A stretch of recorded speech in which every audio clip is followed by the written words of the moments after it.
Hello, welcome back. This session we will see the Ethernet MAC sublayer protocols. So we have seen the hardware layer or physical layer of the Ethernet in the last session, and we have to now focus on the data link layer. As you know, this data link layer of any network software is divided into two different sublayers, right? Logical link control sublayer and MAC sublayer, media access control sublayer. As you have seen, this IEEE has established separate standard for different types of LANs, right? So Ethernet is there, token ring, token bus, etc. Different LANs are there, and for all of them, the logical link control layer is the same. The protocols and definitions of logical link control is the same for all those LANs, whereas this MAC sublayer is different for different types of LAN standards. So we will see this Ethernet MAC sublayer here. Okay, so let us start from the frame format for this Ethernet. So data link layer is responsible for framing, right? So let us see the frame format for this Ethernet. Every data frame in Ethernet contains this much fields. So start with a preamble, then start of frame delimiter, destination address, source address, length or type, then actual data, then the CRC. This is the form. And let us start from preamble. Preamble is actually 7 bytes long, and it's a sequence of alternative ones and zeros. First a 1, then a 0, then a 1 again. Like that, a sequence of ones and zeros of 7 bytes long. And the purpose of this preamble is to synchronize between the sender and receiver. As we have seen, this receiver may be of different speed than sender. So in that case, each and every bit should be correctly interpreted by the receiver, right? Where a particular bit starts, where it ends, like that. Synchronization should be there between the sender and receiver. And by sending such a pulse, a 7 byte lengthy pulse, the receiver will be now ready to receive the actual data frame. So actual data frame start at this point. Let us see each field in detail. First one is preamble. It's a sequence of ones and zeros starting with a 1, and it continues up to 7 bytes. And the Manchester encoding for this particular bit pattern will produce a 10 MHz square wave for 6.4 microseconds. So this time duration will be enough for a receiver to synchronize with the sender. Okay. And second field is start frame delimiter. As you know, for framing we should use some mechanism to identify where this frame actually starts and where it ends, right? So as an indication of the actual frame starting, we have a starting frame delimiter, which will be a sequence like this: 1 0 1 0 1 0. Again, last 1 1 will be there. So preamble is a sequence of 1 0 1 0. Here, this 1 byte, the last 2 bits will be 1 1. Seeing this 1 1, the receiver will understand that the actual frame starts here. Okay. Now everything is a valid information for the receiver. So now next two fields are actually addresses. Destination address 6 byte, then source address 6 bytes. Both are actually MAC addresses here. We are also calling those as hardware address, right? So the MAC address or hardware address of a machine will be imprinted on the network interface card of a machine. It is actually 6 bytes long and will be written as 6 different octets. So if you look into this particular MAC, the least significant 3 octets that represent the network interface controller address, okay, NIC address, and the most significant 3 octets represent the organization or the manufacturer of the corresponding NIC. So this will be unique for every NIC manufactured by a particular manufacturer, and this will be the same for all the NICs produced by a particular manufacturer. Okay, and totally a MAC address will be globally unique. Okay, and for example, if we are taking this MAC address, the 00A0C9 represent that the manufacturer is Intel. So for all the NICs manufactured by this Intel, this part will be the same. Okay, and this part represent the corresponding NIC. So after the SFD, that is start frame delimiter, we have the first field of the actual data frame, that is destination address. This field indicates the address of the receiver. So if the higher order bit of this destination address is 0, that will be a unicast address. Okay, that addresses a particular machine in the network.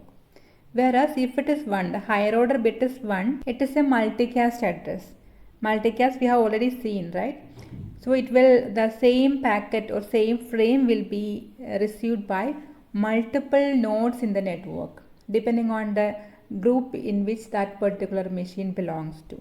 So in that case, some group management and all will be required to just to see that within a particular group who and all are members and how to join a group, how to leave a group. A lot of things are there.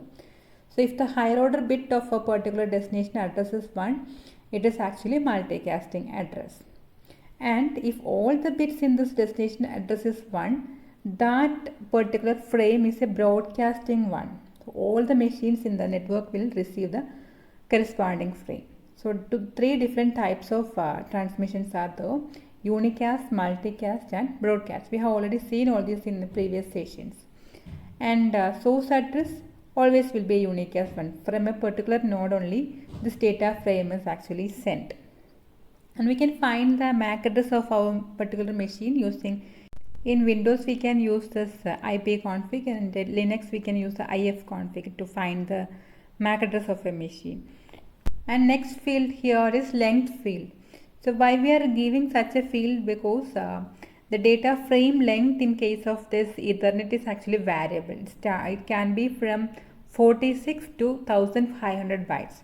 So what is the length of the current frame? That should be indicated here to find out the end of the frame for a receiver. So this length field indicates the length of the payload part, data part alone. Okay, and the next part is actually data and padding. So data, we have a restriction that it can be a minimum 46 bytes long and up to a maximum 1500 bytes. So if actual data frame is less than this 46 bytes, some padding will be done to make it 46 bytes. So we will see why we need such a minimum restriction and a maximum restriction. Okay, and the next field is CRC, that is for checksum value. So in this case of Ethernet, we are using this cyclic redundancy check for error detection. So 4 byte length CRC checksum value will be included in the frame so that the receiver can detect errors. Okay, now let us see why we need a maximum and minimum length restriction in case of data in this frame. Maximum restrictions were introduced at earlier time because at that time there was not enough RAM in this transceiver to hold the entire frame. So if we increase the data length, the RAM size also should be increased. That will lead to a more expensive transceiver, right? So that was the reason behind this maximum size of a data frame. Whereas we have more important reason for this minimum length, minimum restriction. Okay, we will see that. Remember, the Ethernet uses carrier sense multiple access protocol with collision detection for channel access and data transmission, right? So let us try to find how much should be the minimum length of a data frame. So a data frame from A will reach B after a propagation delay, say tau. So there can be a collision just before tau, that is tau minus epsilon. That much time there can be a collision. And the corresponding collided signal will reach back to A only at about 2 tau, right? Propagation delay again back from B to A. So 2 tau is the total time required for reaching the corresponding collided signal back to A in the worst case, right? So based on that, we have to fix the corresponding length of a frame. So in case of an Ethernet, usually the speed will be 10 megabit per second and the cable length will be 2500 meter, and in between that cable we have a set of repeaters. 4 repeaters should be placed in this cable. Between every 500 meter we have to place a repeater, right? We have already seen that. So the worst case round trip time in case of this Ethernet LAN cable is actually 50 microsecond. Okay, so signal to reach the farthest end and reach back is 50 microsecond.